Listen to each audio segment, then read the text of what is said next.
folks. I'm so happy to see you. Today, we will be dismantling the romanticism of Amish and plain folks in TV shows, movies, books, and media. So, grab your hats and bonnets, hold your buggy seats, make sure your horses are well watered, make sure you have plenty of water to drink, and don't be surprised if you feel the need to have a brandy old fashioned after this. It's time to giddy up and go. Let's start this show.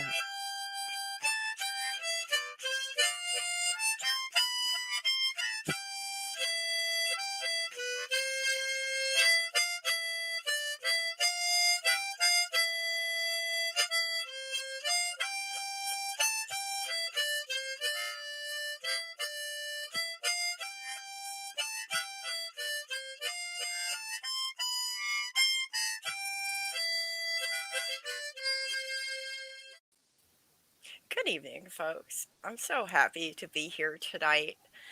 I'm here with James, who is ex Amish, and Anna Mae, who is ex Amish, and Ruth, who is also ex Amish Mennonite. Unfortunately, we will not be joined by Jasper as she had something come up. I hope she has a wonderful evening, but I'm really, really excited because we get to finally spill the tea on Rumspringa. So, what I'd like to do is I'd like to ask each of you to introduce a little bit of yourself, introduce yourself, and give a little bit of background about your Amish experience. You want to go ahead, James? Yeah, okay. So, my name is James Swartz. I am ex-Amish from Michigan, currently living in Detroit. I am Mary's co-host of the podcast Plain Rainbows, LGBTQ Amish and Anabaptist Stories. And I guess, Mary, you said the one of the first questions that you had for each of us was what comes to mind when you say Rumspringa? Yes. So, by way of introduction, I'm gonna say techno music. Why, What? why does techno music come to mind? Techno music comes to mind because that's what all the Amish, the the the Amish buggies were blasting going down the road to the parties, going by my house every other Saturday night. So Oh my goodness. if you don't know a song called Sandstorm by Darude, it's sort of like a club classic, a techno classic. That's a song I specifically associate with Rumspringa because that's what they would play going down the road. Yeah. Oh my goodness. So So, my community is not like other people's Amish community, but in my community,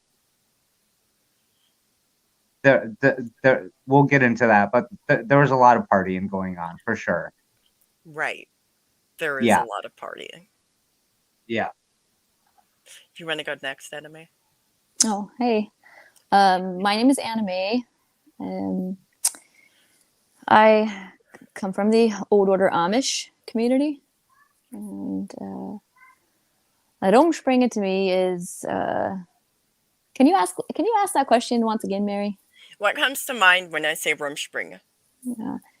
What comes to mind for me is because I went through Rumspringa when I was 16. That's when it started in the community I was living in at the time. Is partying and finding a spouse. Oh, so you had to find a good husband? Yes. Well, then what about you, Ruth?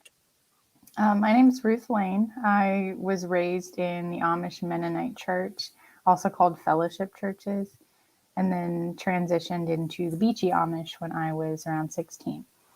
And when I think of Rumspringa, our church growing up, we were not allowed to get wild at all. Everything for the youth group was strictly observed and watched over, and you couldn't be outside with one of your friends too long before someone would come looking for you. So for me, Rumspringa was always just like, oh, this is where the Amish churches failed because we're obviously doing better because we're not doing drugs at our youth singings. Oh my God. So there's like this thing I for this. know, like Mennonites Oh and my Beachy gosh. Mennonites always throw shade at Amish, right? There's so much shade that Amish communities throw at each other. It's not just the Amish and the Mennonites, it's like the different communities and denominations. And they're like, oh no, season's so built. So, y'all were on your pedestal of we're better than you. Yes. How did that feel?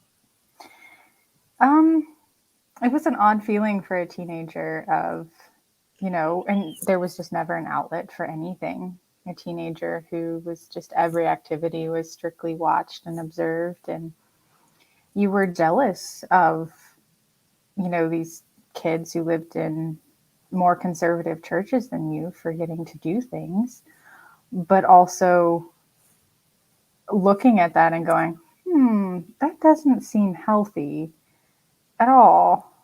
So it was a very strange kind of observation place to be. Yeah.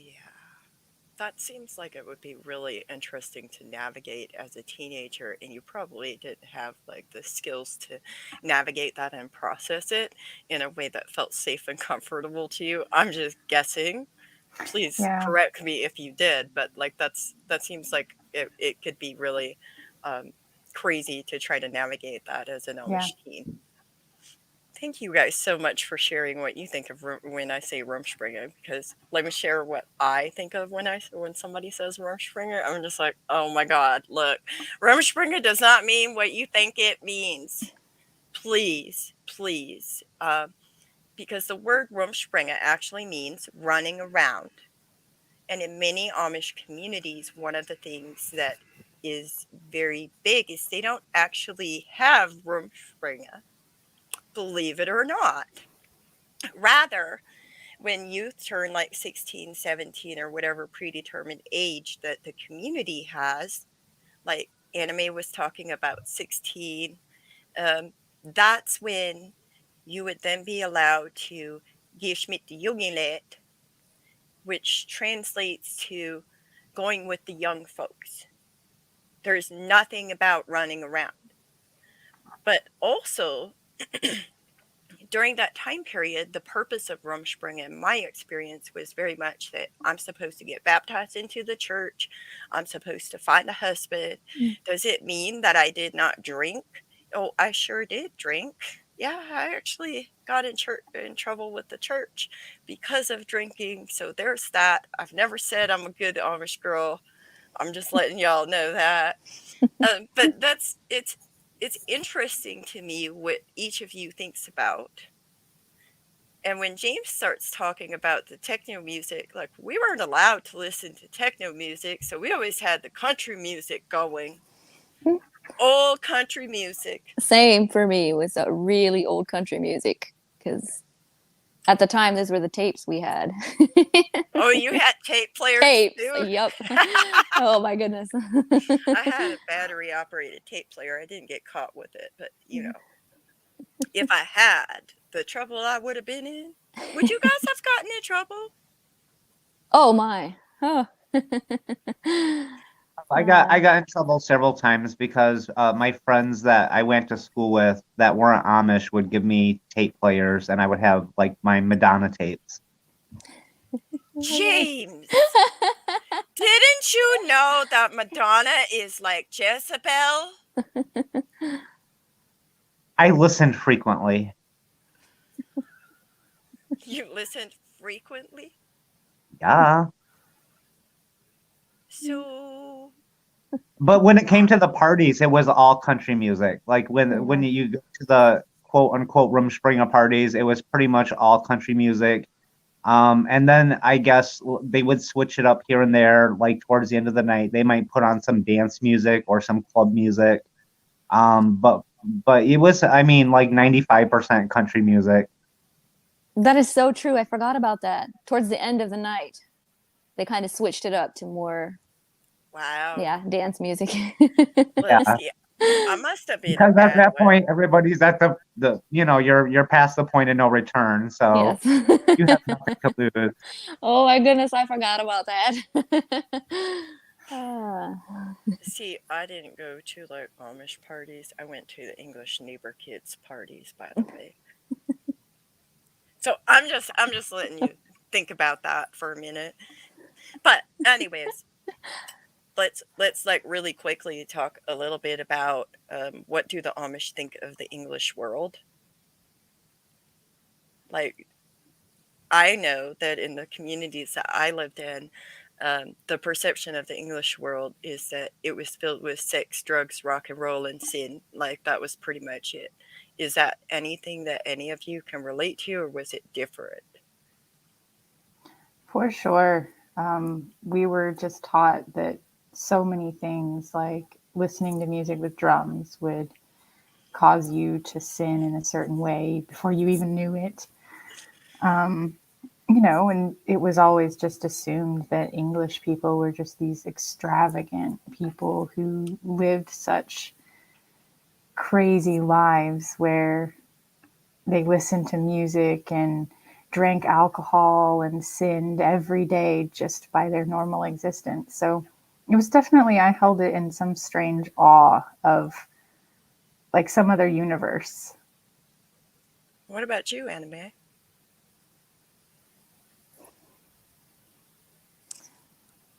It was I relate to what you said earlier about I don't know, it was just so unknown and taught that I've been trying to think, like, was I taught that it was sinful out there? And I think I was. I think that's what it was, that there was just so much sin out there. I think that's Yeah, it. so much sin. Yeah. What about you, James? Oh, absolutely. Yeah. I mean, that's what's used as a weapon to control you is, if you end up like that person or look at those people, look what they're doing. Um, it's used as an example.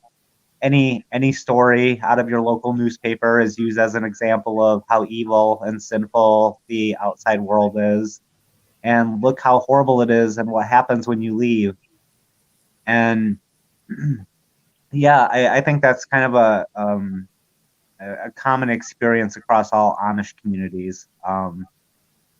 Is yeah, you're kind of taught that the outside world is very sinful and wicked and evil. Um, and they're not completely all wrong. However, there's more to it than that. So Yeah. Well, there's just it's like this overwhelming fear of like, for example, like what if you didn't join the church when you were supposed to? Like what what would have happened to you in your community if you didn't join the church? Because everybody usually had like seen like one person that didn't join the church when they were supposed to. the pressure for me to join church was enormous. Like starting when I was like 16, 17, 18, 19, 20. I mean, like it would be like these daily conversations about joining the church and I just wasn't interested. And so my father decided to try and just wait it out, which was a huge mistake on his part because I won. Oh my goodness. So you never joined church, James, right? No, I'm not joining church. I don't think so. Bishnetik me no kong I mean Goodalboo. I'm just saying you didn't join church like a good Amish boy. I Did did your not. bishop I did not. did your bishop have were there repercussions for that? Yeah, they took it out on my dad. They couldn't take it out on me because I didn't associate with anyone. So they took it out on my dad in church. That's It actually was pretty. my father passed away in 2009. Yeah. Um 2010, sorry, January 2010. And he had cancer and he was on his deathbed for several weeks. And therefore he was unable to attend church. So, he was considered being placed in the ban because he wasn't attending church because he was on his deathbed. He was too What? sick to go to church. And the bishop didn't like that. See, my dad came from Bern, Indiana, and he moved to Michigan. And I think our Michigan church was a lot more liberal than a lot of other Amish communities, especially in Indiana.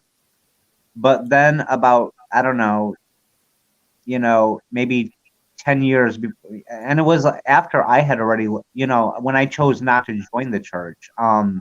Obviously my dad kept attending, and then at some point after that, another Amish bishop came from Indiana to take over the church, and he thought that it was too liberal, and therefore he was cracking the whip on members. That's really like atrocious and awful, and apparently our viewers also think it's atrocious and awful, and I'm so sorry that happened, James. That is like, oh my god, like what kind of group of people thinks it's okay to do that to people? Thank you for sharing your truth with us, Yes. James. It's twisted. Yes, it is twisted. It is insanity. These are the things that happen sometimes in some places.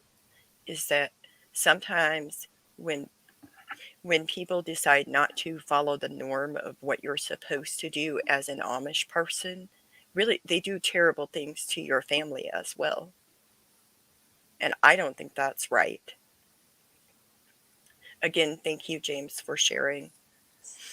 Oof, that's like just crazy. So did the rest of you join church? I joined church twice because the first time I did was in the fellowship church, and I was pretty young. I was one of the youngest ones ever baptized, but I went through instruction class and got baptized, and the whole water spills off your covering and into your lap, and you're anxious about it for 6 weeks beforehand. But then when I was a little older, I also joined church in the Beachy Amish church, but they wouldn't let me just join. I had to go through their instruction class all over again because theirs was better. So I did it So the twice. So prejudice. fun. The prejudice. So when I tell people about joining church, because I joined church as well, what I generally tell them is that we had special instruction class, and one of the things I distinctly remember is the special instruction class where we were instructed for an hour on when we get baptized, we are not allowed to go tell church business to outsiders. Did you have that? I mean, you had it twice, so Yeah, there was that. There was just the hours on, this is our policy on this because of this weird reason, or, we'll allow you to wear a sweater, but you can't wear anything that looks like a blouse over your dress or you'll get in trouble. And oh, no, yeah. mhm. The church rules. That's another one. And then, like, the other question that I have is, did they make you like promise, like you had to promise yes that you would never tell church business twice, like once in that special brainwashing session, and then once when you were baptized, that you would never tell church business to outsiders? Like a members meeting was like the holy grail of meetings. Like, you can't breathe a word to anyone who's not a member. If someone's on proving or an instruction class, don't tell them either. Yeah. And now, Anna Mae, were you baptized? Yes, And I do you, was. I was. I've been trying to think throughout this conversation if I know anybody that didn't get baptized, and I don't think I do. Um, Everybody got baptized, and in the church that I was in, um, was different, and I don't know if it was because I came from a different. I'm not sure, but I know the neighboring churches. Like you got baptized when you, especially the girls, would get baptized when they were 16, wow. and um, our our church did double what I don't really know how else to say it, but they did like double instruction where so it took 6 months of just the what you were talking about earlier about what is that called? Instructions? Like where you learn the rules and Digmenoke. yeah. It's called following the church. Yes. That's what they called it. They called it following the church, Yeah. otherwise known as Digmenoke. So you So had 6 months of that? right, and I know like some of the neighboring churches would have 1 year of that. So but I know that my community was a lot of times women, the girls were 16, and I'm trying to think. I don't know. A lot of times they just did it by like you were just expected to by with the grades that you were in school. Would do it like as a group almost. Um, Wow.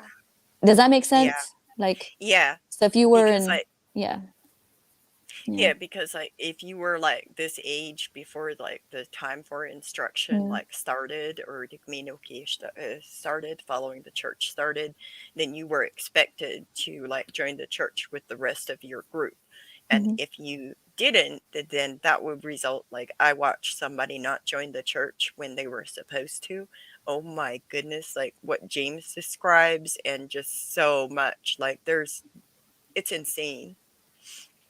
Um so it's very much a situation where I feel like when we talk about this, it's important to talk about like all the little nuances. So like we would have like singings on Sunday evening.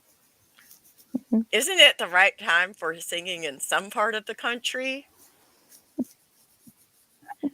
Like, did all of you have singings? the church I was in, they kept trying to make that happen, but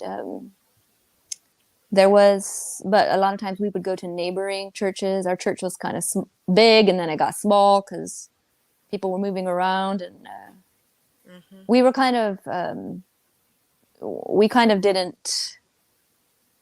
I'm not sure what other words to use besides we weren't really allowed to interact with the neighboring churches as much, but we still did in secret, and they would have singings, and we would go visit. So, was it a situation where they didn't admit no? Where Right. they didn't associate. So what enemy is talking about is that many Amish churches, like I guarantee my old order Amish churches did not associate with either Anime's, James, or Ruth's churches, Mm. because they have this whole thing of like they throw so much shade at each other. But when they don't associate with each other, what they do is, for example, they discourage interactions with those other communities.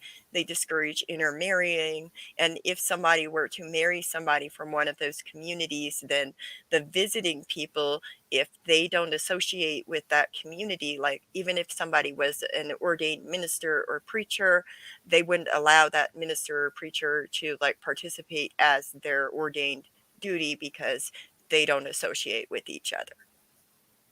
Is that about right for all of you? I think that's a pretty fair sum up of how that all works and why there's not more communication between different sects of, Amish and Amish Mennonite folks. Yeah. You got any thoughts, Anime? Oh. Okay. I'm So thinking this. so we have a comment from one of our listeners that says that is a very black and white way to paint the world. We English people are normal people. We may have some crazy music, but we work normal jobs and have responsibilities too. Thank you. Thank you for sharing that. Because if we see the world as being sex, drugs, and rock and roll, and then we go out and we party, and people think that Rumspringa is to go out and experience the world and live English, are we really living English when all we're doing is partying? With our other Amish friends and grade Right. yeah, I never really left the group. I was always with my other Amish friends, like in the same the community. So Yeah, did you so leave? like I said before we started, I said I'm still Rumspringa. I never stopped Rumspringa. So did you live at home? Did you like You mean during Rumspringa? yeah. Yes. Oh yes, you just went. Since I was the oldest child, I was a girl, so I would have the neighbor that had a boy that was older than me would come pick me up with his sister, and then Of course. on Saturday evenings, and then we would go out and hang out with other Amish kids, 16 or older until they were before marriage, and we would Mhm. hang out. We were supposed to, go to singings and stuff like that, and play games, but it was a lot of partying. Pretty much. That Yes. sounds about right. I think it's important to talk about that because was that really living English anime? No. Nope. I was still dressed Amish and only with my other Amish friends. And So this so, ties into what we were talking about earlier, Mary, was drug use among Amish youth. oh And my we were talking God. about the documentary Devil's Playground, which is on YouTube, if anyone has not seen it. Which and it was that documentary was filmed maybe like 25 miles from where I grew up, and I actually know some of Same. the people in the documentary, and Same. it details their individual journeys, but drugs are a part of that because in Indiana, a lot of the Amish men or teenagers make their money in trailer factories, which is like Mhm. really good money. And then so they have a lot of money and a lot of free time, which leads to um, sex, drugs, and country music. Lots of country music and lots of drugs. And they mix it with alcohol too. Don't forget that part. And I actually know some Amish people that had like big marijuana plants on the side of their barn, just so y'all know. Just so y'all know. They had to find some peace somewhere somehow. I don't know. I don't know what they were making.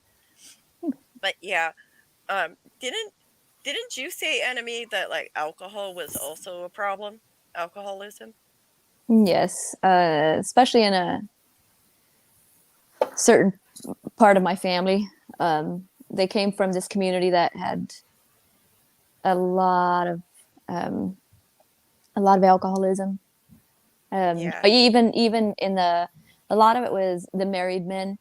Um, Even the married men would just drink quite a bit of Yeah. alcohol.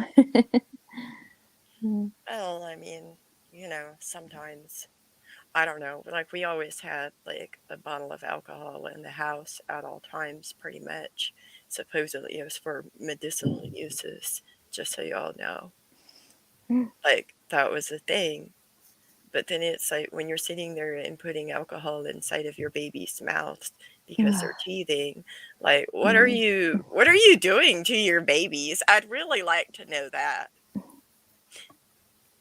And then when they grow up, like so yeah, let's just say I can verify that there is an alcoholism problem and that yeah. I was I'm not sure I believe in luck, but I feel like maybe I was lucky to get the parents that I did have because they didn't a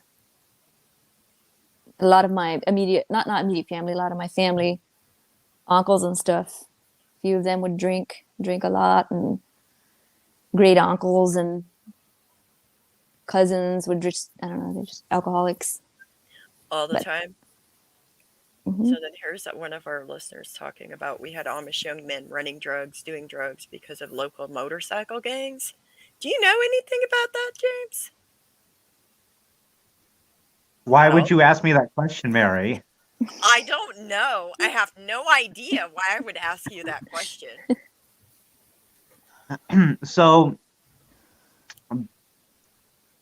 the the Amish young folks would get their, or I guess continue to get their, procure their um, substances, their various substances, I mean, there's several things that we could talk about, especially alcohol, because yes, I have family members that have struggled with alcoholism.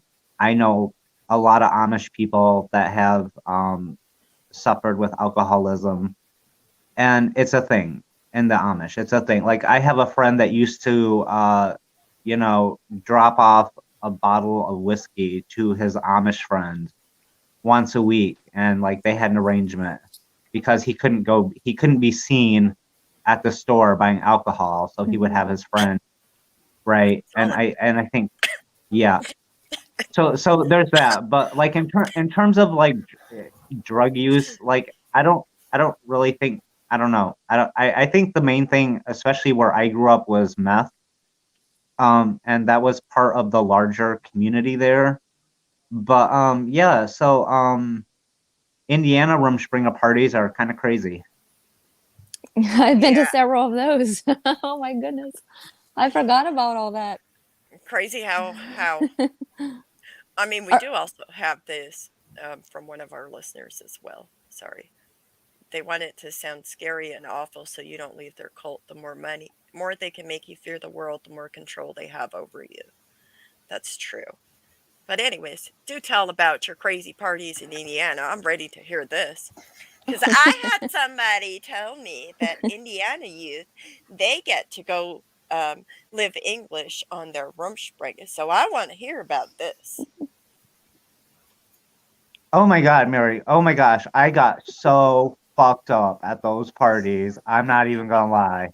I got so like, and you know what? I remember dancing with the girls. And I remember totally rocking a buggy with this hot dude. Like I said, some Amish guys are not unattractive. So I mean, there's that. I mean, I was like, I had the best time ever. But I only went to a couple of those parties because I wanted to go to gay clubs, and so yeah, I ended up doing that more than going to Amish parties when I was younger. And that was when I was still at home at the farm. So yeah, I would be like running around a gay club until 3 o'clock in the morning in Kalamazoo or something, and then driving home, or going to a friend's house if I couldn't drive. But I mean, yeah, my life was complete, and the drag queens would like make jokes about it on stage, like gay Amish jokes. And this was like in the '90s, like some years ago, and so the Amish like to pretend that there are no, they don't have this quote unquote problem of gay people. You know what? You're a joke among the drag queens, so just Just hope your horse remembers the way home. Oh yeah, that was another thing, was like the horse, like everyone, like the guys would get so drunk that they would just like fall into their buggies and the horse would know the way home. And then sometimes the horse would run over a stop sign and knock it over, and then they'd have to fix that stop sign and pay for a new one. or you'd end up in a ditch with your buggy half broke. That's happened. Yay. That's just the way it goes, man. Those wild Amish youth. And did you ever do donuts at those parties in your buggies? Maybe not donuts. We had cars though. But you didn't do donuts? I got in trouble for drag racing at 17. Oops. What did you do, Ruth? Drag racing? There's drag racing? Well, Is that like is that like RuPaul's Drag Race? God, I wish. I would have sped a whole lot of trauma up and just skipped a whole bunch. No, it was just me and a couple of other 16, 17-year-olds who, with way too much energy to burn in between supervised events, decided to see who could get down a stretch of road the fastest. That got back to a lot of people we did not want it to. Oh, so everybody was keeping track of you. Oh, yeah. That Ruth, she was wild. She took lessons. Yeah. Oh, I heard she was dancing to techno music.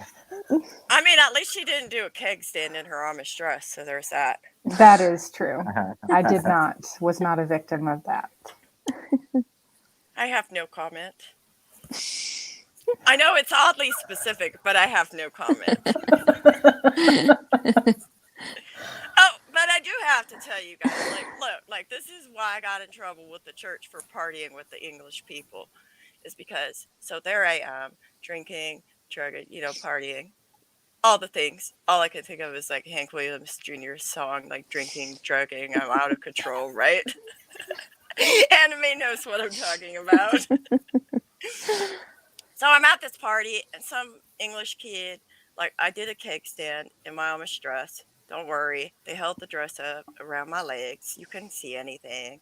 Anyways, some English kid took pictures, and his mom freaking took those pictures to my deacon. Oh, Ich kann no. bekennen, sie fehlt hab Gott nicht mehr in Geduld erhalten. Verspreche besser sorgt draus, noch chillt bis daher. I know. Guess where I was? Uh, Oh, I was in so much trouble. They came to talk to me 3 times over that. Okay, enough Mary, embarrassing stories about me. if you feel comfortable sharing, I'm sorry that I can't remember. Were you, because we were talking about if we were a member of the church or if we got baptized. I can't remember. Did you get baptized?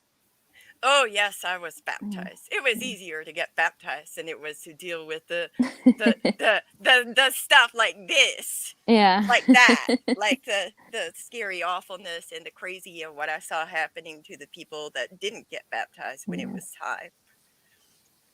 But yeah, I still partied after that a little bit, and that's when I got in trouble. And then I was on my knees in front of the church.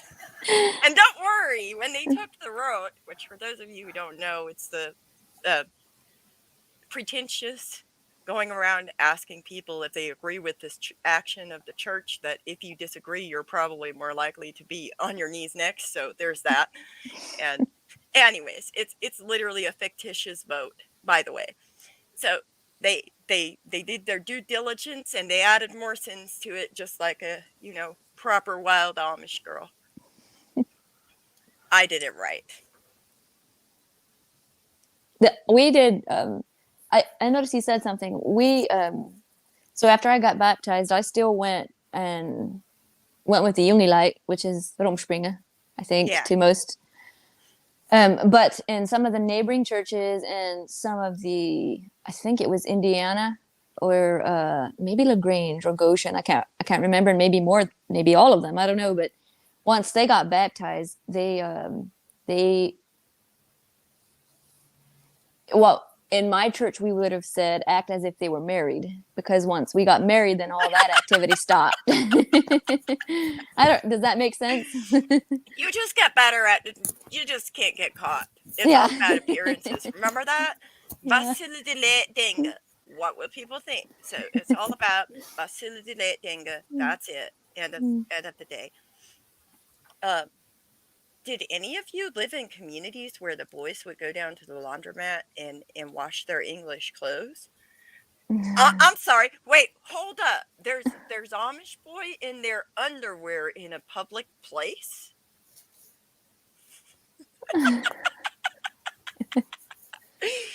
Did the bishop find out? That's what I want to know. I used to have my drag in a bag to go. James! But there was made my whole night. There was like one night when I was just like too lazy to like undrag myself, right? And so I just drove home in full drag, and I stopped at a gas station to get something, I don't know, coffee, and there was an Amish person in the gas station, and he was looking at me so hard that he walked directly into a rack of sunglasses and knocked them everywhere. And I just looked at him and walked out. How did you keep from falling out laughing at him? How did you keep a straight face? Yeah, I laughed afterwards. I was in the moment. Okay. That's fair. So Somebody says that the Lancaster Chester Amish got involved with the pagans. Well, I'm not from Lancaster, so I can't tell you about them getting involved with the pagans, but I can tell you that many Amish are superstitious as fudge. Oh my god. Yeah, do you guys want to talk about hexing and broha? My grandmother practiced broha, Mm. Really? and her and my egg donor did not get along for that reason alone. They did not agree on that. But yeah, what about Hexa, James? Well, not hexing so much, but broha, which is like a form of Amish faith healing. I guess that's how you would translate that. Um, Mhm. it comes from Europe. It comes from the Amish in the 1600s. That's where it started, and they brought that with them over here. And it's yeah, it's a form of faith healing. I have a disability with my right hand and arm, and so when I was younger, my parents took me to Pennsylvania, and I remember going through the ceremony.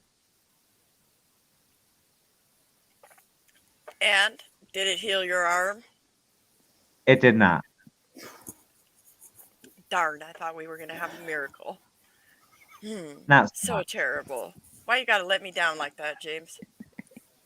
So what I remember Oh of yeah. the experience was the guy hypnotizing me, and he wasn't Interesting. Amish, by the way, because I remember he was an older guy with white shoulder length hair. I think he was like Rosicrucian or something, Hmm. but he put eggs on this coal fire and was like reciting Bible verses.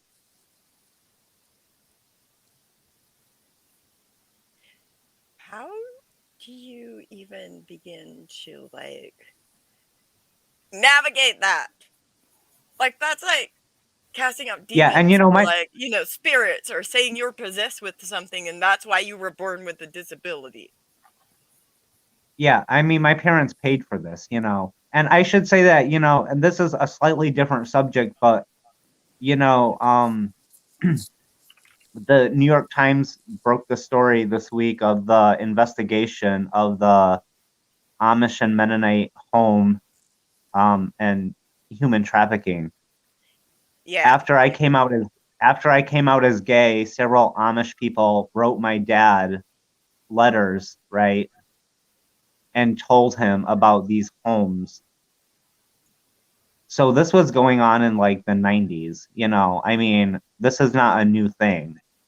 But them suggesting that he send me there, and obviously my dad didn't do so because, yeah, that would have taken control away from him. No, Oh, I but it mean, allowed you to dodge a bullet.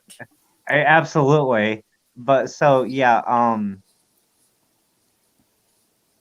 the homes do exist, and they're probably worse than people think they are.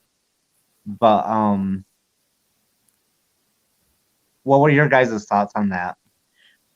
So the facilities that exist, like my question is like why do they let's go back to this real quick.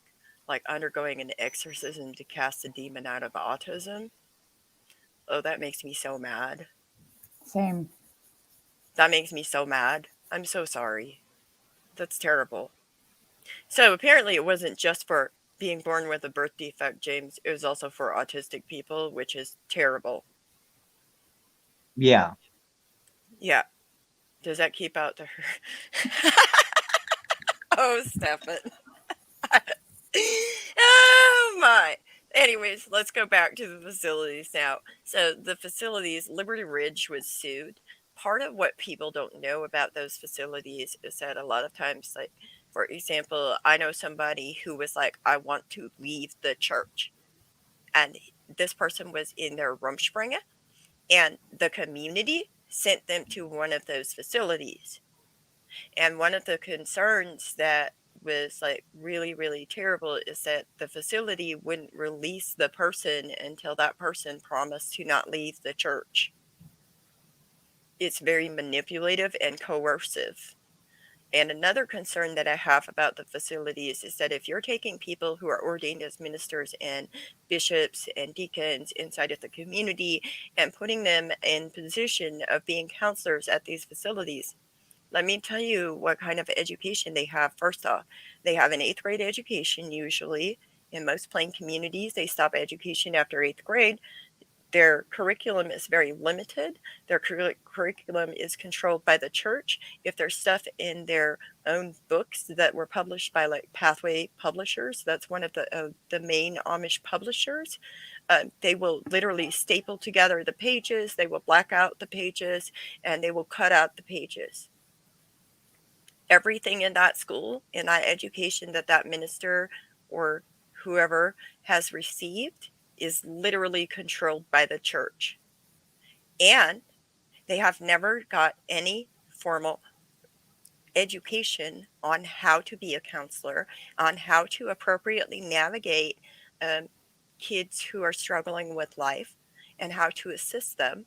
They have never gotten anything beyond that eighth grade education. It's a very limited education. And that is my biggest concern about the majority of these facilities is one, they're unlicensed, two, they're unqualified counselors. And for my part of it, one thing that isn't seemingly known by a lot of people is how strict Amish people and Amish Mennonite people are on corporal punishment and the role of that in teaching kids and teenagers then how to think. And in spaces like these homes where these kids would get sent, that's a massive part of changing their minds, is, and Yeah. even kids who go into Rumspringa don't have that awareness of, hey, this is really wrong, Yeah. Yeah. So there's a lack of ability to critically think. And as Stefan says, it's called spare the rod, spoil the child. Yeah. I actually did a whole entire rant about that on a different recording on live stream where we call it spare the rod. Spare the rod. Because, oh boy, this is like completely off topic. We should probably get back to our topic of Rumspringa. But just so y'all know, there is an episode where we do talk about that spare the rod theology. It's a very terrible theology, and it actually is very harmful to Amish and Anabaptist children. I think we need to consider that when you have that limited education, the counselors, the people that are providing the counseling, what qualifies them to be providing that counseling? What do you think, Anime? No. What do you think of Liberty Ridge being sued? I'm actually not really familiar with it, so Oh, I'm learning right now as what about? but I do. This doesn't really have anything to do with Liberty Ridge, but I agree with what you're saying about counselors and not having the proper education to be a counselor. I feel like that's super important because counseling has helped me tremendously. And Yeah. What about you, Ruth?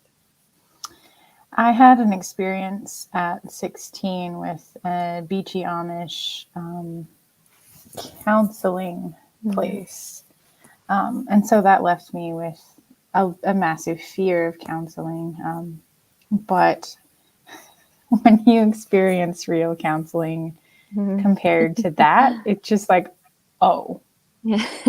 the difference is, it's hard to even explain how, yeah. But unqualified counselors, particularly with an eighth grade education, are just genuinely dangerous people. Even if their heart's in the right place, it's still dangerous. I'm so sorry you went through that. And thank you No. guys so much for sharing. I think we lost James. I Mm. don't even know. As a ninth grade teacher, I can't imagine taking. Yeah, yeah, exactly. Exactly. So that's another thing is like in regards to when you go with the Jungilet, it's like when you're going with the young folks and stuff, like if you don't fall in line with what they expect of you, what happens to you? Did y'all always fall in line? Oh my God, you guys were good girls? Weirdly, yes. It took me a long time to be like, "Oh, that was really stupid. Why?" But Oh, I was in it. I tried to follow like as much as I could, so I didn't get in trouble and my parents didn't get in trouble. And yeah. So, hey, Ruth, did you live at that counseling place? I was only there for 2 weeks, but while I was there, I did stay there. Um, there was discussion of it being longer, but I made it very clear that was not going to be happening. Oh my goodness.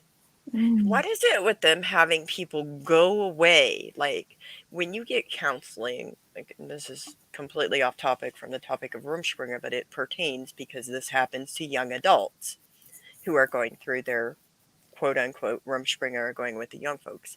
Um, but why do they think that in order for you to receive counseling, you must go stay at this facility where everything you do is completely monitored and, you know, they control everything you do right down to like what time you eat and how many times a day you pray and, all of those things, right?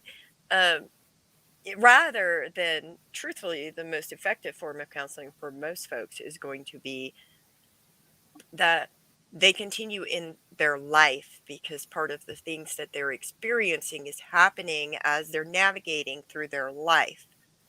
And so, if you're going for counseling and you're sent away and everything about your life has changed, how is that counseling really helping you in any form, shape, or way? Thoughts, suggestions, ideas? Yeah, Oh, I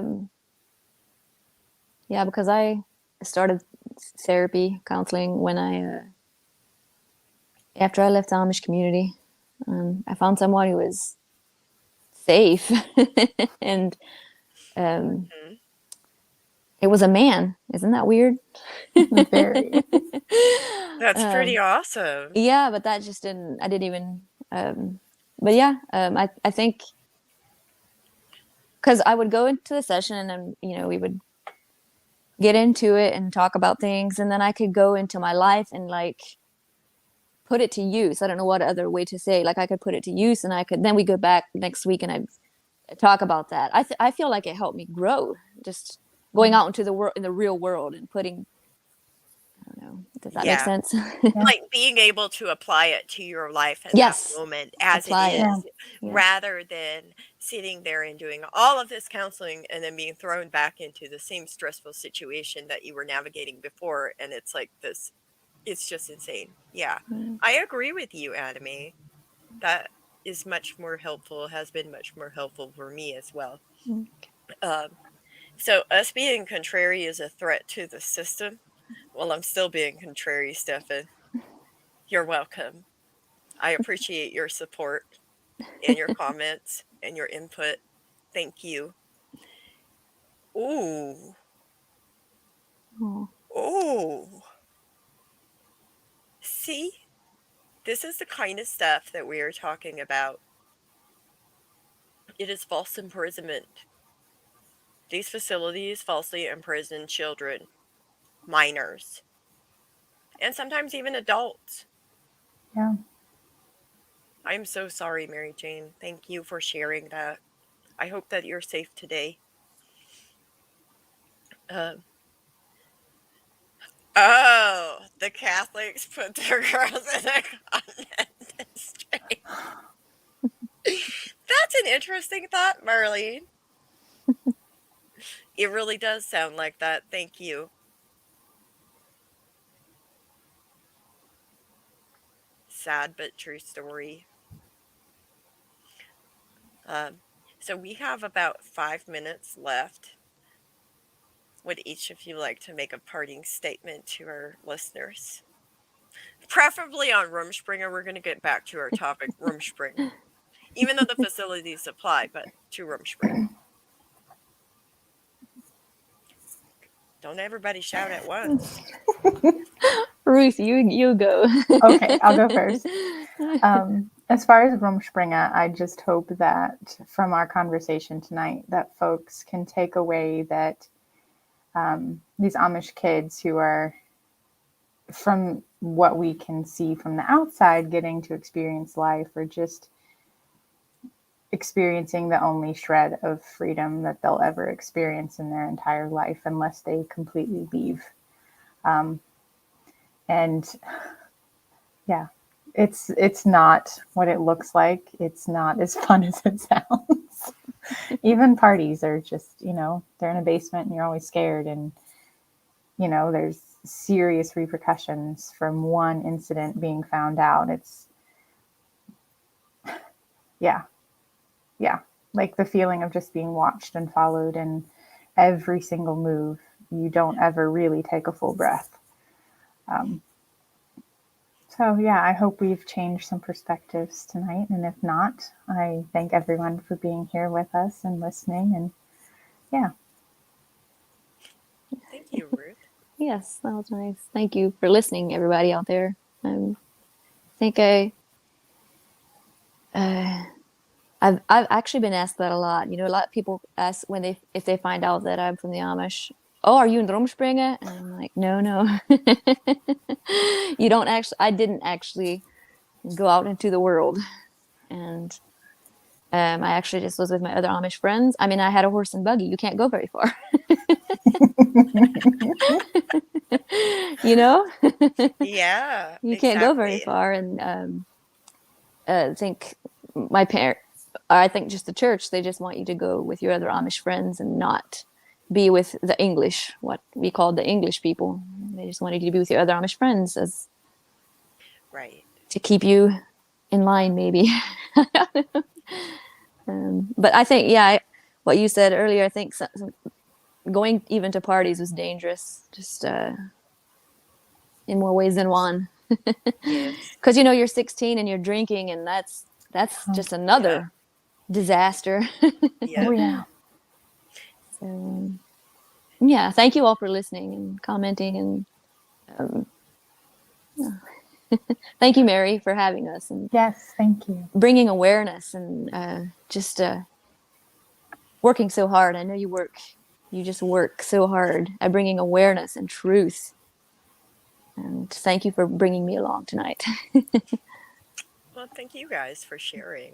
And thank you, James, for being here for some of the time. I know we lost James, but no, thank you guys for sharing and openly talking about Rumspringa and Rumspringa in different communities. I hope everybody who is listening kind of understands that Rumspringa isn't even a word in some Amish communities. Rather, it's going with the young folks. Yes. And I hope each of you understands that when you have the perception that the English are all sinful and they're,